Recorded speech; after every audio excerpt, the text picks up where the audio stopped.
Bapak sekolah nggak sih? Kok seragam sekolah? Ini dana pendidikan Pasca penetapan Bupati Langkat Syah Afandin sebagai tersangka dugaan suap proyek oleh Komisi Pemberantasan Korupsi atau KPK, sejumlah papan karangan bunga berisi ucapan terima kasih kepada lembaga anti rasuah bermunculan di depan kantor Bupati Langkat. Sedikitnya 8 papan karangan bunga dipasang warga sebagai bentuk respon atas penanganan kasus yang menyeret kepala daerah tersebut.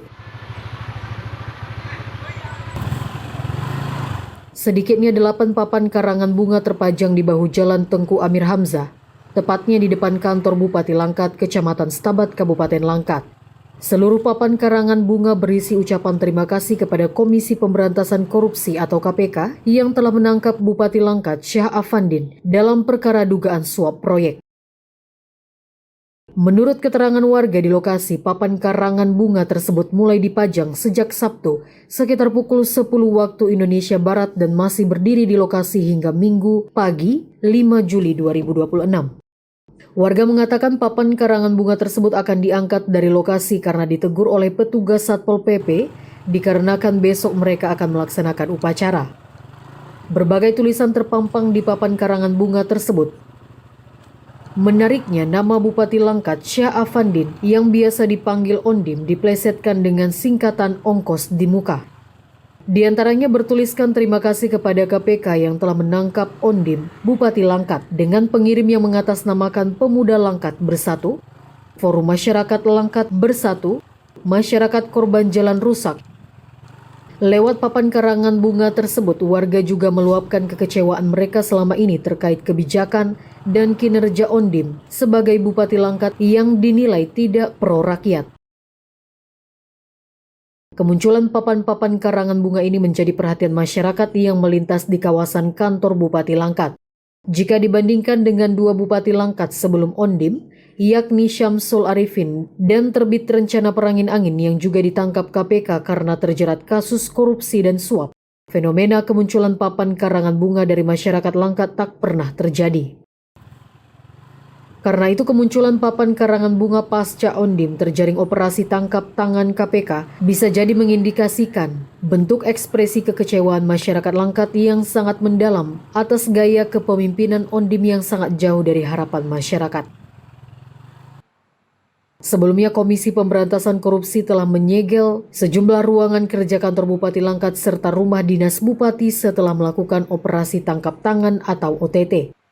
Penyegelan dilakukan terhadap 3 ruang kerja di lingkungan kantor Bupati serta 1 kamar tidur di rumah dinas setelah KPK mengamankan 7 orang dalam operasi senyap pada Kamis 2 Juli 2026 lalu. 2 orang diantaranya Bupati Langkat Syah Afandin dan 1 pihak swasta YQB atau Yakub pada Jumat 3 Juli 2026 telah ditetapkan sebagai tersangka oleh KPK atas dugaan korupsi dengan modus meminta fee dari proyek pengadaan di sejumlah dinas pemerintah Kabupaten Langkat. Diketahui Syah Afandin atau Ondim adalah Bupati ketiga Kabupaten Langkat yang ditangkap Komisi Pemberantasan Korupsi atau KPK setelah Syamsul Arifin dan Terbit Rencana Perangin Angin. Syamsul Arifin yang sempat menjabat Gubernur Sumatera Utara ditangkap KPK pada Oktober 2010 atas kasus penyalahgunaan APBD Langkat tahun 2000 sampai dengan 2007 saat menjabat Bupati. Ia kemudian divonis bersalah melakukan tindak pidana korupsi APBD Kabupaten Langkat yang merugikan negara senilai 98 miliar rupiah. Mahkamah Agung memperberat hukumannya menjadi 6 tahun penjara dan denda 500 juta rupiah subsidiar 6 bulan kurungan. Syamsul Arifin telah meninggal dunia pada 17 Oktober 2023.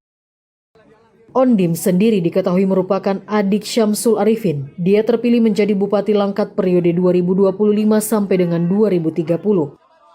Sebelumnya dia pernah menjabat Wakil Bupati Langkat mendampingi Terbit Rencana Perangin Angin. Ondim menjabat PLT Bupati Langkat usai Terbit kena tangkap KPK pada Januari 2022 bersama sejumlah orang lainnya.